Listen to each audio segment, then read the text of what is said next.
नमस्कार दोस्तों, स्वागत है आप सभी का एक बार फिर से क्यूबिक्स क्लासेस के ऑनलाइन प्लेटफॉर्म पे। जैसे कि दोस्तों इस प्लेटफॉर्म पे जीएस में हम लोग जो है अभी एएलपी और आने वाले जो एग्ज़ाम है उस एग्ज़ाम के पॉइंट ऑफ व्यू से अभी हमारी जो है जनरल साइंस की क्लासेस हो रही थी। और जनरल साइंस की क्लासेस में मैंने अभी आप लोगों को कुछ जो है बायोलॉजी के लेक्चर पे हम लोग जो है कुछ बायोलॉजी के टॉपिक पे डिस्कस कर रहे थे।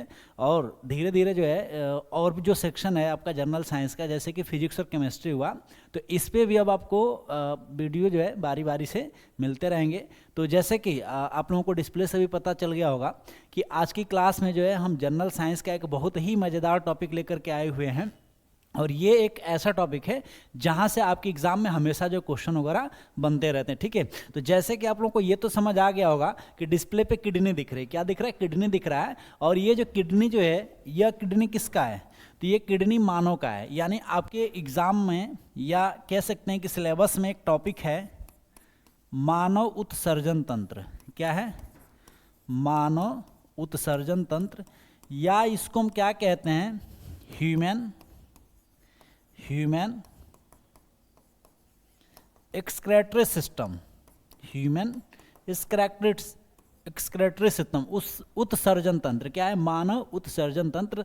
तो मानव उत्सर्जन में, यानी मानव के लिए जो उत्सर्जन जो ऑर्गेन्स है, मानव के लिए जो उत्सर्जन जो ऑर्गेन्स है कौन कौन से हैं? तो मानव के लिए जो उत्सर्जन ऑर्गेन्स है, एक तो है त्वचा। क्या है?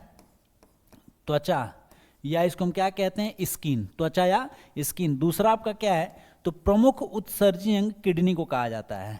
किडनी या इसी को गुर्दा या वृक्क भी कहते हैं। क्या बोलते हैं? गुर्दा या वृक्क। ठीक है, तो किडनी जो है हमारे शरीर के प्रमुख उत्सर्जी अंगों में से है। और एग्जाम में क्वेश्चन बहुत सारे जो है किडनी से रिलेटेड जो आपके एग्जाम में पूछे जाते हैं। ठीक है, तो उन सारे टॉपिक पे जो भी क्वेश्चन आपके एग्जाम में आए, कोई भी इस लेक्चर में जो है कोई क्वेश्चन आपका बचने वाला नहीं है। बस आप लोग अच्छे से रिवीजन करिए।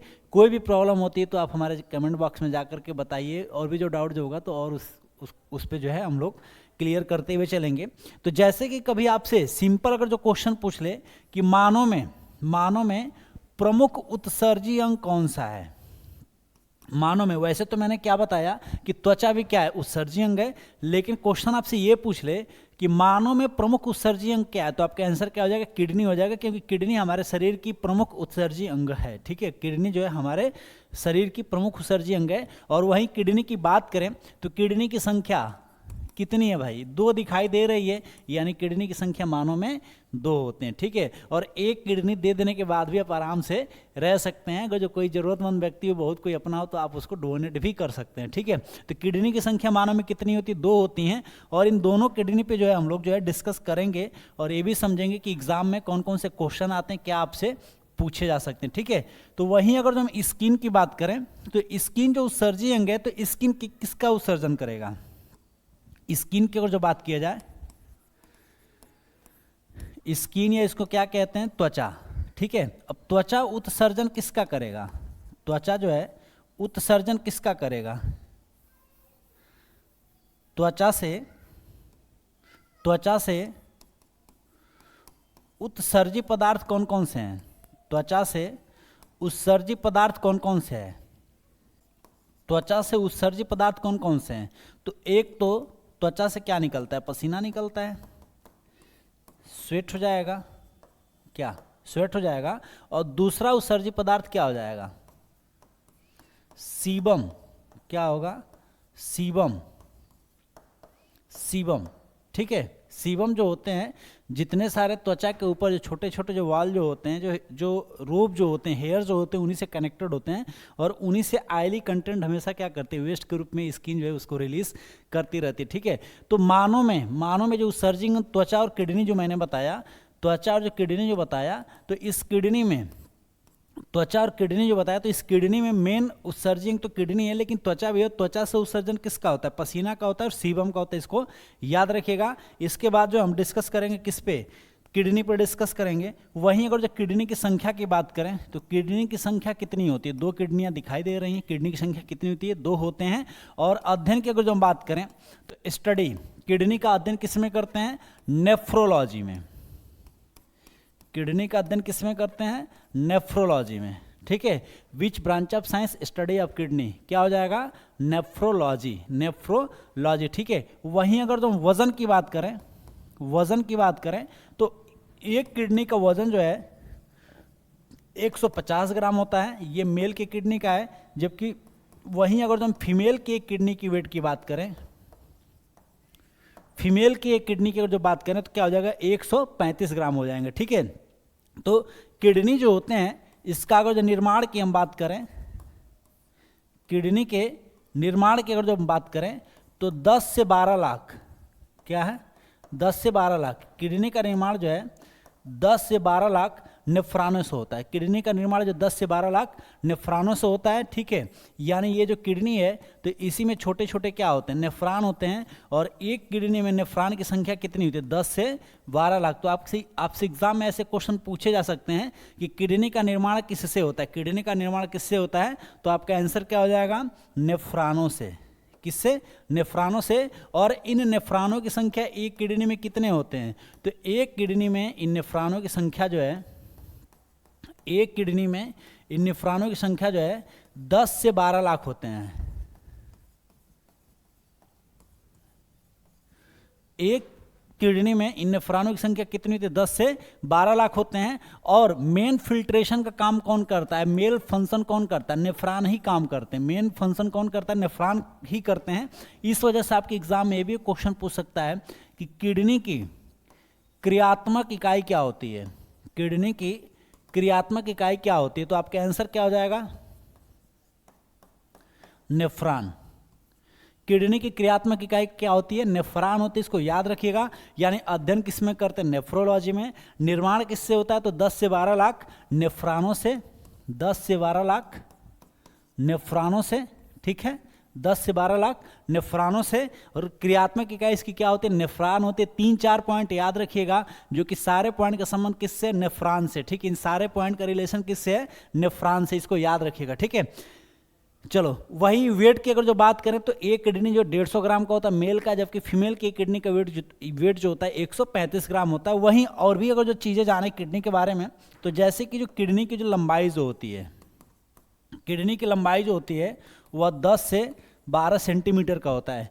किडनी की लंबाई कितनी होती है, 10 से 12 सेंटीमीटर। मतलब लंबाई जो होती है, ये लंबाई जो होती है, इसकी लंबाई क्या होती है, 10 से 12 सेंटीमीटर होता है।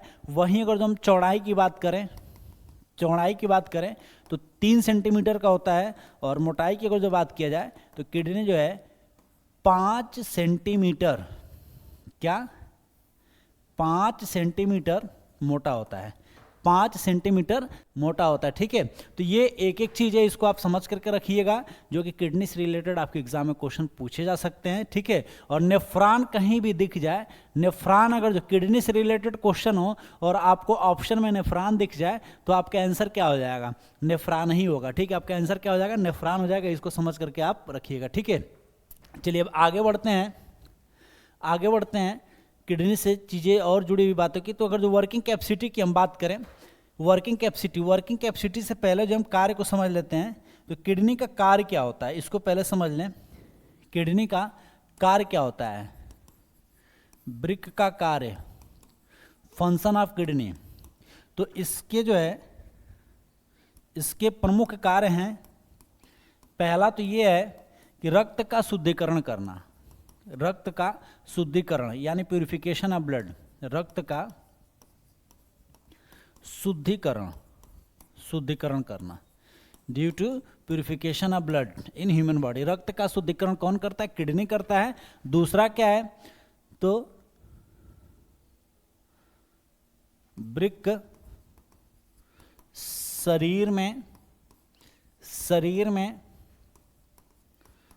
अतिरिक्त जल, क्या है, अतिरिक्त जल आयोडीन, यूरिया, अमोनिया, फास्फोरस एवं अन्य अपशिष्ट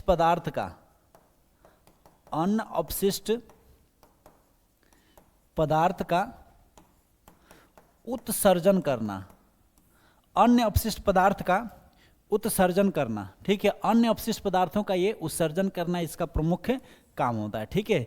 किडनी क्या करता है, रक्त का शुद्धिकरण करता है। दूसरा क्या है, तो यह शरीर के अतिरिक्त जल, आयोडीन, यूरिया और अमोनिया, अतिरिक्त जल, आयोडीन, यूरिया, अमोनिया, फास्फोरस और अन्य अपशिष्ट पदार्थों का यह उत्सर्जन करता है। क्या करता है, उत्सर्जन करना। इसका मेन काम किसका होता है, किडनी का होता है। या मेन काम किसका होता है, किडनी का होता है। इसको समझ करके रखिएगा, ठीक है, इसको जो है समझ करके रखिएगा। आपके एग्जाम में ऐसे क्वेश्चन पूछे जा सकते हैं। वहीं अगर जो हम कैपेसिटी की बात करें, कार्य क्षमता, किडनी की जो कार्य क्षमता जो होती है कितना होता है, तो लगभग देखा जाए तो 140 से 150 ml, 140 से 150 ml जो है यह 1 मिनट में यह जो है रक्त का शुद्धिकरण कर देता है, ब्लड को प्यूरिफिकेशन कर देता है। वहीं अगर जो यूरिन उत्सर्जन की बात करें तो जनरली एक दिन में मानव से जाना जाए तो 1800 से लेकर के 2500 ml तक क्या होता है, यूरिन का उत्सर्जन होता है। ये भी क्वेश्चन आप जो है जान करके रखिएगा, एग्जाम में कई बार पूछे जा चुके हैं,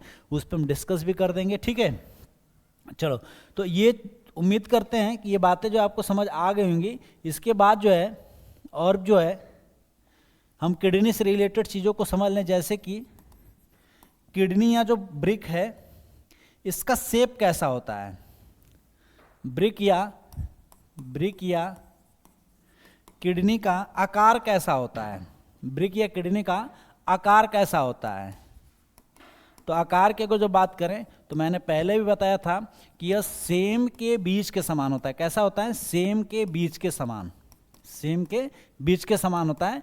यानी किडनी ऐसे ही होती है, उसमें दो अलग अलग पाइप दिखते हैं जो कि मैंने वीडियो में आपको दिखाया था, ठीक है। वहीं अगर जो हम बात करें इसका शेप कैसा होता है, इसका शेप जो है सेम के बीज के जैसा होता है। वजन आप लोगों को पता चल गया है। वहीं मेन जो फिल्ट्रेशन का काम जो करता है, तो जैसे जो किडनी है तो यहीं पे एक कैप्सूल का स्ट्रक्चर होता है और इस कैप्सूल को हम क्या कहते हैं, बोमन कैप्सूल कहते हैं। क्या बोलते हैं, बोमन कैप्सूल कहते हैं। और इसी से कोई भी कंटेंट क्या होता है, अंदर जाता है। और अंदर जब जाता है तो मेन फिल्ट्रेशन का काम कौन करता है, तो नेफ्रॉन में एक ग्लोमेरुलस होता है, ठीक है। क्या होता है, ग्लोमेरुलस होता है, वही जो मेन फिल्ट्रेशन का काम करता है। यानी यहीं पे क्या होते हैं, इसी शेप में जो है एक जो है ग्लोमेरुलस होता है, वही जो है मेन फिल्ट्रेशन का काम करता है। इसके बाद अतिरिक्त जल जो होता है तो एक जो है पाइप पकड़ती है और उस पाइप को हम क्या कहते हैं, तो इसको जो है हम यूरेटर के नाम से जानते हैं। क्या बोलते हैं, इसको यूरेटर कहते हैं। और यहां पर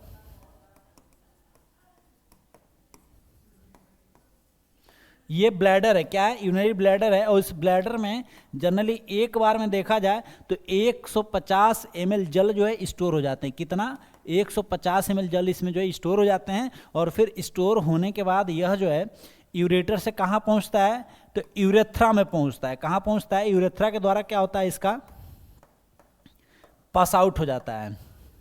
यूरेथ्रा के द्वारा क्या होता है, ये इसका पास आउट हो जाता है। तो याद रखिएगा दो नाम, एक यूरेटर का नाम रखिएगा और दूसरा यूरेथ्रा का। और ब्लैडर जो है, इस ब्लैडर में वन टाइम में 150 ml वाटर जो इसमें स्टोर हो पाते हैं। फिल्ट्रेशन का मेन काम कौन करता है, ग्लोमेरुलस करता है। इसको याद रखिएगा। ग्लोमेरुलस कहाँ होते हैं, तो नेफ्रॉनों के बीच में होते हैं, नेफ्रॉनों के बीच में होते हैं। 3-4 जो है महत्वपूर्ण पॉइंट है, इसको याद रखिएगा। वजन याद रखिएगा, स्ट्रक्चर याद रखिएगा, कार्य क्षमता याद रखिएगा, जो कि मैंने एक एक चीज़ आप लोगों को प्रॉपर तरीके से डिस्कस कर दिया, ठीक है। इसके बाद जो है कैपेसिटी के बारे में हमने पहले भी इस पे हम लोग डिस्कस कर लिए। कितना होता है, 150 to 140 ml पर मिनट ये क्या करता है, वो करता है। और डायलिसिस के लिए जैसे कभी आपसे क्वेश्चन ये पूछ ले कि डायलिसिस का संबंध किससे है, तो डायलिसिस का संबंध जो है ये भी किससे होता है, ब्रिक से होता है, ठीक है, ब्रिक से होता है। और जो डायलिसिस मशीन है, डायलिसिस के लिए जिस मशीन का यूज़ करते हैं, डायलिसिस के लिए जिस मशीन का यूज़ करते हैं उसको हम क्या कहते हैं, हीमोडायलर कहते हैं। डायलिसिस के लिए जिस मशीन का यूज़ करते हैं उसको हम क्या कहते हैं, हीमोडायलर कहते हैं, ठीक है। डायलिसिस के लिए जिसका हम प्रयोग करते हैं उसको क्या कहते हैं, उसको जो है हम हीमोडायलर के नाम से जानते हैं। तो क्वेश्चन आपसे यहाँ से दो तरह से पूछे जा सकते हैं कि डायलिसिस का संबंध किससे है, तो आपका आंसर क्या हो जाएगा, किडनी से। डायलिसिस का संबंध किससे है, किडनी से। और डायलिसिस मशीन को क्या कहते हैं, तो हीमोडायलर से। या डायलिसिस का संबंध किस डिवाइस से है, डायलिसिस का संबंध जो किस इंस्ट्रूमेंट से है, तो आपका आंसर क्या हो जाएगा, हीमोडायलर। और इस डिवाइस का खोज किसने किया था, तो कोल्फ महोदय ने किया था। इस डिवाइस का खोज किसने किया था, कोल्फ महोदय ने किया था। किसने किया था, कोल्फ महोदय ने किया था। ये भी याद करके रखिएगा, ऐसे क्वेश्चन आपके एग्जाम में पूछे गए हैं, ठीक है। इसके बाद जो है बात करें हम यूरिन से, तो यूरिन से रिलेटेड भी आपके एग्जाम में बहुत सारे क्वेश्चन पूछे जाते हैं। तो यूरिन को भी हम क्या करें, यहीं पे समझते चलते हैं। जैसे कि मैंने एक बात बताया कि पर डे जो है यूरिन का उत्सर्जन कितना होता है हमारे शरीर से, मानव के शरीर से पर डे जो यूरिन का उत्सर्जन कितना होता है। और ये क्वेश्चन पिछली बार यूपी पुलिस में पूछा हुआ, और भी बड़े एग्जाम में आपसे पूछे जा चुके हैं। ज़्यादातर इसके कंपोजिशन से रिलेटेड भी क्वेश्चन आते हैं, तो उन कंपोजिशन पे भी हम डिस्कस करते हुए चलेंगे। तो अगर जो यूरिन के उत्सर्जन की बात करें, तो वन टाइम में 1800 से लेकर के पर डे, ठीक है, एक बार में 150 से 200 ml। और जनरली देखा जाए तो टोटल यूरिन का उत्सर्जन जो होता है हमारे शरीर से 1800 से लेकर के 2500 ml पर डे के हिसाब से यूरिन का उत्सर्जन होता है। क्वेश्चन कई बार एग्जाम में आपसे पूछे जा चुके हैं। वहीं अगर हम यूरिन के पीएच की बात करें, तो यूरिन का पीएच जो होता है, यूरिन का पीएच कितना होता है, तो यूरिन का पीएच जो है लगभग जो है 5.8 से लेकर के 6.2 के बीच होता है। यूरिन का पीएच कितना होता है, 5.8 से लेकर के, यूरिन का पीएच कितना होता है, 5.8 से लेकर के 6.2 के बीच होता है। और इसका प्रतिदिन उत्सर्जन कितना होता है, तो 1800 से लेकर के 2500 ml पर डे होता है। कितना, 1800 से लेकर के 2500 पर डे होता है। और इसका कलर हल्का पीला होता है। कैसा होता है, हल्का पीला होता है। ये भी क्वेश्चन पूछा हुआ है कि किसके वजह से होता है, तो यूरोक्रोम के कारण। किसके वजह से होता है, यूरोक्रोम के वजह से यूरिन का कलर जो है हल्का पीला होता है। वहीं अगर जो स्मेल की हम बात करें, तो स्मेल का रीजन इसमें दो चीजें होती हैं। एक तो अमोनिया, क्या हो जाएगा, अमोनिया, ठीक है, NH3 अमोनिया। और बाय द वे अगर जो अमोनिया ऑप्शन नहीं रहा, तो उस कंडीशन में आपका आंसर क्या हो जाएगा, यूरिया। क्या हो जाएगा, यूरिया। और यूरिया को हम क्या कहते हैं, तो NH2CO ठीक है, NH2CO के नाम से इनको जाना जाता है। तो अगर जो आपके एग्जाम में अमोनिया रहा तो ठीक है, अमोनिया नहीं रहा तो आपका आंसर क्या हो जाएगा, यूरिया हो जाएगा। यूरिया को हम क्या कहते हैं, NH2CO। वहीं जो है एक क्वेश्चन ये भी आपसे पूछे जा सकते हैं कि जो किडनी स्टोन जो बनता है, किडनी स्टोन जो बनता है वो किसका बनता है, तो आपका आंसर क्या हो जाएगा, कैल्शियम ऑक्सलेट का। किससे बनता है, कैल्शियम ऑक्सलेट। किडनी स्टोन किसका बनता है, कैल्शियम ऑक्सलेट का बनता है। इसको भी याद रखिएगा, ठीक है। किडनी स्टोन जो है कैल्शियम ऑक्सलेट के बने होते हैं। और ये बहुत ही कठोर पदार्थ होते हैं, जल्दी इसका क्षरण होना मुश्किल होता है, ठीक है। तो एक बार अगर जो किडनी स्टोन हो जाता है, तो बार बार ये स्टोन बनने वाली समस्याएं जो है रहती हैं। इसको ऑपरेट भी कराया जाता है। जनरली हमारे बॉडी में जाना जाए तो जो स्टोन जो बनते हैं कैल्शियम ऑक्सलेट के स्टोन जो बनते हैं, दो जगह बनते हैं, एक पैंक्रियाज में और दूसरा किडनी में बनता है। एक पैंक्रियाज में और दूसरा जो है किडनी में बनता है, ठीक है। इसके बाद जो है बहुत सारे क्वेश्चन इसके कंपोजिशन से पूछे जाते हैं। बहुत सारे जो है कंपोजिशन ऑफ यूरिन से क्वेश्चन पूछे जाते हैं कि यूरिन में अमोनिया क्या होता है, यूरिक एसिड कितना होता है, जल कितना होता है, यूरिया कितना होता है, क्रिएटिनिन क्या होते हैं। तो कंपोजिशन को भी जो हम समझते हुए चलेंगे, लेकिन 3-4 महत्वपूर्ण पॉइंट को हमेशा याद रखिएगा। स्मेल वाला क्वेश्चन कई बार एग्जाम में पूछा जा चुका है कि यूरिन में स्मेल का कारण क्या होता है, तो आपका आंसर क्या हो जाएगा, अमोनिया हो जाएगा या यूरिया, अमोनिया या यूरिया, ठीक है। वहीं अगर हम बात करें पीएच की, तो यूरिन का पीएच जो होता है 5.8 से लेकर के 6.2 के बीच होता है। ये भी याद रखिएगा, 5.8 से लेकर के 6.2 के बीच होता है। और कलर जो लाइट येलो कलर होता है, यूरिन में जो लाइट येलो कलर होता है किसके वजह से होता है, यूरोक्रोम के कारण होता है। किसके वजह से होता है, यूरोक्रोम के कारण होता है, ठीक है। और स्टोन जो होती है वो कैल्शियम ऑक्सलेट के कारण होता है। स्टोन किसकी वजह से होता है, कैल्शियम ऑक्जेलेट के कारण होता है, इसको याद रखिएगा। कई बार ये क्वेश्चन जो आपके एग्जाम में पूछे जा चुके हैं, ठीक है। वहीं जो है कंपोजिशन की हम बात करें, कंपोजिशन की ओर जो बात करें, यूरिन का संगठन, यूरिन का संगठन, composition of urine,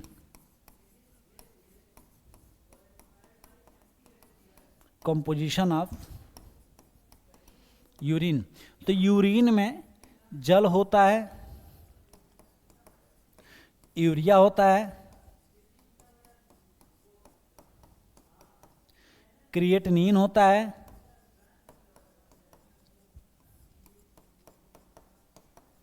uric acid होता है, अमोनिया होता है, आयोडीन होता है और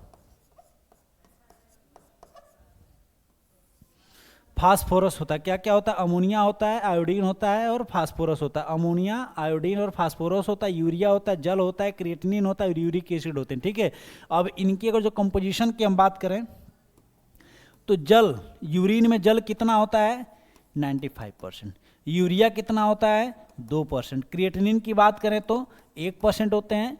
यूरिक एसिड, ये पिछली बार रेलवे में क्वेश्चन पूछा जा चुका है। यूरिक एसिड जो एग्जाम में पूछा हुआ है कि यूरिन में यूरिक एसिड का लेवल क्या होता है, ठीक है। यूरिन में यूरिक एसिड का लेवल क्या होता है?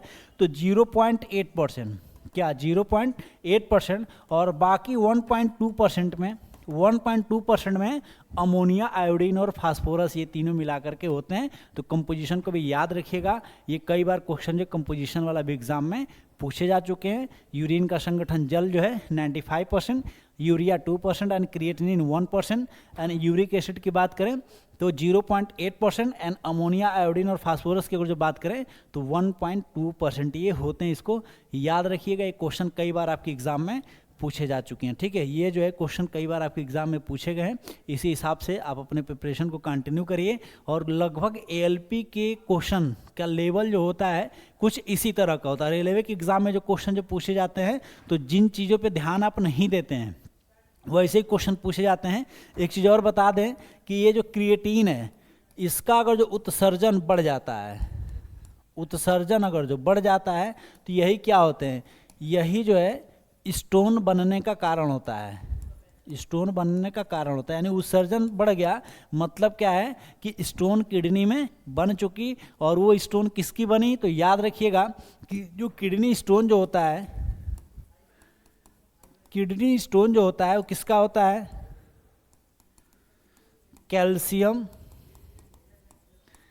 ऑक्जेलेट का। किसका होता है? कैल्शियम ऑक्जेलेट का होता है। इसको याद रखिएगा, कई बार क्वेश्चन आपके एग्जाम में पूछे जा चुके हैं, ठीक है। तो आज की क्लास में हम लोगों ने यूरिन से रिलेटेड यानी उत्सर्जन तंत्र से रिलेटेड जो भी क्वेश्चन पूछे जाते हैं इस सेक्शन में हम लोगों ने लगभग जो है सबको कवर कर लिया, ठीक है। अब इसी क्रम में नर्वस सिस्टम में जो हम लोगों ने ब्रेन के बारे में पढ़ा हुआ था। ब्रेन से रिलेटेड एक जो है वीडियो गया होगा, तो उसी क्रम में थोड़ा से जो है हम लोग जानेंगे स्पाइनल कार्ड के बारे में, ठीक है। स्पाइनल कार्ड के बारे में भी जानना कि स्पाइनल कार्ड में होता क्या है। तो जैसे कि मैंने बताया था कि ये मेडुला ऑब्लंगेटा, क्या है? मेडुला ऑब्लंगेटा से लेकर के जो स्पाइरल जो स्ट्रक्चर होता है कहाँ तक? कमर तक। कहाँ तक? कमर तक। और इसकी लंबाई कितनी होती है? इसकी लंबाई कितनी होती है? तो 4400 से लेकर के 4600 सेंटीमीटर। कितनी? 4400 से लेकर के 4600 सेंटीमीटर। और इसके ऊपर जो आवरण जो होता है, इसके ऊपर जो आवरण जो होता है, तो ब्रेन के ऊपर जो कवर होता है वही कवर इस पे भी होता है, मेनिंजेस। कवर इस पे किसका होता है? मेनिंजेस का होता है। क्या होता है? मेनिंजेस का होता है। इसको याद रखिएगा। और लंबाई इसकी कितनी होती है? तो 44 से लेकर के 46 सेंटीमीटर। और इस पे जो कुल जो बोन्स होते हैं, तो बोन्स के लिए मैंने बताया था अस्थि के जोड़ कितने होते हैं? अस्थि के जोड़, total joint of bone, total जो है जॉइंट ऑफ बोन जो होते हैं इनकी संख्या इसमें कितनी होती है, तो मैंने बताया था मैक्सिमम तो ये कितने होते हैं 33 होते हैं, लेकिन एडल्ट में कितना होता है 26 होते हैं। एडल्ट में कितने होते हैं, ये 26 होते हैं, इसको याद रखिएगा। और इनका काम क्या होता है, तो शरीर में मुख्य रूप से इसका काम क्या होता है, तो शरीर में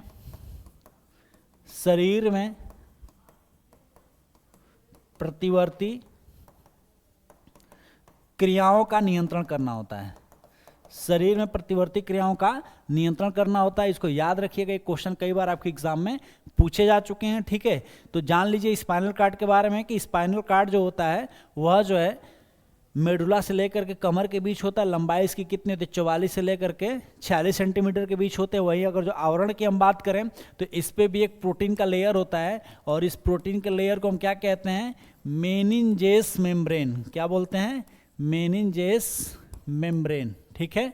मेनिंजेस मेम्ब्रेन के नाम से इनको जाना जाता है। वहीं अगर जो जोड़ की बात करें तो इसमें कुल 33 टुकड़े होते हैं। कितने होते हैं, 33 टुकड़े, यानी लंबाई कितनी 46 सेंटीमीटर, और इसमें टुकड़ों की बात करें तो 33 टुकड़े होते हैं। और एडल्ट में कितने हो जाते हैं, 26 हो जाते हैं। और वहीं अगर जो नर्व्स की बात करें, स्पाइनल नर्व्स की अगर जो बात करें, स्पाइनल नर्व्स की अगर जो हम बात करें, स्पाइनल नर्व्स की अगर जो बात करें तो इनकी संख्या होती है 62। कितने होते हैं, 62 की संख्या में होते हैं। कितने की संख्या में होते हैं, ये 62 की संख्या में होते हैं। तो आपसे ऐसे भी क्वेश्चन पूछे जा सकते हैं कि स्पाइनल नर्व्स कितने होते हैं, स्पाइनल नर्व्स जो है कितने होते हैं, तो आपका आंसर हो जाएगा 62। इसको भी जान करके रखिएगा। तो ये जो वीडियो जो आपका होगा उत्सर्जन का और तंत्रिका का निचोड़ होगा। उत्सर्जन तंत्र और तंत्रिका तंत्र जो टॉपिक है ना उसका निचोड़ होगा। पूरा इस वीडियो में आप लोगों को कैलकुलेशन निष्कर्ष जो इनका मिल जाएगा। वहीं अगर जो हम पीएनएस की बात करें तो जैसे कि मैंने आपको बताया भी था, सीएनएस तो हम लोगों ने ऑलरेडी कवर कर लिया है। सीएनएस में जो चीज़ें मैंने बताया था ब्रेन के बारे में, तो ब्रेन का वीडियो आपके पास जो है ऑलरेडी हो चुका है, चला गया। अब इसका ये पार्ट 2 है जिसमें से क्या हम लोग पीएनएस को समझ रहे हैं। तो पीएनएस में मैंने आपको 2 सेक्शन बताया था। एक तो मैंने बताया था क्रेनियल और दूसरा मैंने बताया था स्पाइनल नर्व्स। क्या है, क्रेनियल नर्व्स और स्पाइनल नर्व्स। वहीं अगर जो क्रेनियल की हम बात करें, यानी ब्रेन का जो पार्ट है जिसको हम कहते हैं सेरेब्रम, और दूसरा जो पार्ट है जिसको हम क्या कहते हैं, मेडुला। क्या कहते हैं, मेडुला ऑब्लंगेटा, मेडुला ऑब्लंगेटा। तो इन दोनों के बीच जो है 8 की संख्या में होते हैं। इन दोनों के बीच जो है 12 जोड़ी या 24 की संख्या में होते हैं। 12 जोड़ी या 24 की संख्या में होते हैं। इसको याद रखिएगा, क्वेश्चन आपके एग्जाम में पूछे जा चुके हैं कि हमारे शरीर में क्रेनियल नर्व्स की संख्या कितनी होती है। तो आपका आंसर क्या हो जाएगा, 12 जोड़ी या 24। वहीं अगर जो ये मेडुला से लेकर के जो बताया था, तो अभी मैंने पीछे इसके बारे में बताया भी कि यह 31 जोड़ी या 62 की संख्या में होते हैं। इसको भी याद रखिएगा, क्वेश्चन आपके एग्जाम में पूछे जा चुके हैं, ठीक है। इसके बाद जो है स्वायत्त तंत्रिका की अगर जो बात करें तो स्वायत्त तंत्रिका के अंतर्गत ऐसे सारे ऑर्गन्स आते हैं जो अपना नियंत्रण खुद करते हैं। यानी यह जो है जैसे हृदय की धड़कन, पाचन की क्रिया, ठीक है, हृदय की धड़कन, पाचन की क्रिया आदि, यह जो है सिंपैथेटिक और पैरासिम्पैथेटिक प्रोसेस में बटे हुए हैं। यानी जो एएनएस जो होता है, ऑटोनोमस नर्वस सिस्टम जो होता है, इसमें सारे जो है स्वनियंत्रित अंग आते हैं। क्या, स्वनियंत्रित अंग आते हैं या सेल्फ कंट्रोल्ड ऑर्गन्स आते हैं। क्या, सेल्फ कंट्रोल्ड ऑर्गन्स आते हैं। तो ये जो टॉपिक आपका होगा उत्सर्जन तंत्र और तंत्रिका तंत्र का, यह निचोड़ टॉपिक होगा। और इसमें हम लोगों ने सारी चीज़ों को डिस्कस कर लिया। अब हम जानेंगे तंत्रिका तंत्र से रिलेटेड कुछ बीमारियां। तंत्रिका तंत्र को प्रभावित करने वाली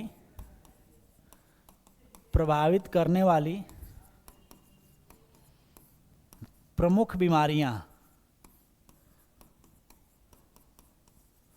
तंत्रिका तंत्र को प्रभावित करने वाली प्रमुख बीमारियां, ठीक है। अब इन बीमारियों की बात करें तो जैसे कि आप लोगों ने सुना होगा पोलियो के बारे में। यानी पोलियो जो बीमारी है, कैसी बीमारी है, वायरस से होने वाली है, लेकिन इसमें मेन प्रभावित अंग कौन सा होगा, तंत्रिका तंत्र होगा, याद रखिएगा। उसी तरह की एक और बीमारी है जिसको हम अल्जाइमर्स के नाम से जानते हैं। क्या बोलते हैं, अल्जाइमर, ये भूलने की बीमारी होती है। अल्जाइमर क्या होता है? भूलने की बीमारी होती है। तो इसमें भी तंत्रिका तंत्री प्रभावित होते हैं। इसके बाद जैसे कि आप लोगों ने सुना होगा लकवा, जिसको हम क्या कहते हैं? पैरालाइसिस कहते हैं। क्या बोलते हैं? पैरालाइसिस। ठीक है, तो पैरालाइसिस में भी प्रभावित अंग कौन सा होता है? लकवाई होता है। इसके बाद एक और बीमारी है जिसको हम जो है पार्किंसन लकवा, या इसको पार्किंसन पैरालाइसिस के नाम से जानते हैं। पार्किंसन पैरालाइसिस, ये भी जो बीमारी है सब किससे संबंधित बीमारी है? तो इसमें मानव में तंत्रिका तंत्र इसमें प्रभावित होता है। ये याद रखिएगा, ये बहुत ही महत्वपूर्ण क्वेश्चन है जो कि आपके एग्जाम में पूछे जाते हैं। किसी भी बीमारी का नाम दे देगा, पूछेगा कि इसमें से कौन सी बीमारी है जिसमें तंत्रिका तंत्र प्रभावित होते हैं। और भी कुछ बीमारियां, इनको भी समझ लेते हैं। जैसे कि आप लोगों ने सुना होगा टिटनेस का नाम सुना होगा। हालांकि टिटनेस जो है बैक्टीरियल डिजीज है। कैसी बीमारी है? बैक्टीरिया के कारण होते हैं। ठीक है, टिटनेस जो है बैक्टीरिया के कारण होते हैं, लेकिन मेन इसमें प्रभावित अंग कौन सा हो जाएगा? तो तंत्रिका तंत्र हो जाएगा। इसको याद रखिएगा। और भी जो बीमारी, जैसे कि आप लोगों ने सुना होगा प्लेग के बारे में, ये भी क्या है? बैक्टीरिया से रिलेटेड बीमारी है, लेकिन इसमें भी प्रभावित अंग कौन सा होता है? तंत्रिका तंत्र होता है। इसी तरह से और एक बीमारी है जिसको जो जापानी इंसेफ्लाइटिस कहते हैं। जापानी इंसेफ्लाइटिस के नाम से जानते हैं। तो इसको बोलचाल की भाषा में इसको मस्तिष्क बुखार कहते हैं। बोलचाल की भाषा में इसको क्या कहते हैं? मस्तिष्क बुखार कहते हैं। तो ये भी किस तरह की बीमारी है? तो तंत्रिका तंत्र को प्रभावित करने वाली है। ठीक है, तो ये जो हमारा जो क्लास हो रहा, यह मुख्य रूप से देखा जाए तो उत्सर्जन तंत्र और तंत्रिका तंत्र का ये पूरा जो निचोड़ रहा। और उम्मीद करते हैं कि ये क्लास आप लोगों को समझ में आया होगा। साथ ही आप लोगों से एक ये है कि आप ज़्यादा से ज़्यादा इस प्लेटफॉर्म पर रिक्वेस्ट है कि ज़्यादा से ज़्यादा प्लेटफॉर्म के बारे में लोगों से बताइए। और हमारा ये जो ऑफलाइन क्लास, ऑफलाइन मोड में भी हम जो है क्लास देते हैं। एएलपी के लिए स्पेशल बैच स्टार्ट हुआ है, यूपी पुलिस के लिए स्पेशल बैचेज स्टार्ट हुए हैं। और भी जो एग्ज़ाम है, जैसे कि एक कम्बो बैच है जिसमें हम एसएससी, रेलवे और स्टेट एग्ज़ाम तीनों को जो है वो तीनों का एक स्पेशल बैच हम लोग स्टार्ट किए हुए हैं। तो आ करके हमारे कंदवा में डीएलडब्ल्यू के पीछे कंदवा गेट पे हमारा वो ऑफलाइन क्लासेस है, इसको भी आकर के ज्वाइन करके और इन सभी एक्सपर्ट जो कि एक्सपर्ट को आप ऑनलाइन देख पा रहे हैं, उन सारे एक्सपर्ट को ऑफलाइन में भी इन्हीं सारे एक्सपर्ट की क्लासेस आपको मिलेंगे। तो आज के इस क्लास में इतना ही रहने देते, फिर से हाजिर होंगे एक नई वीडियो के साथ, नई चीज़ों के साथ, जो कि आपके एग्जाम के पॉइंट ऑफ व्यू से बहुत ही महत्वपूर्ण होगा। Thanks for watching this session. जय हिंद।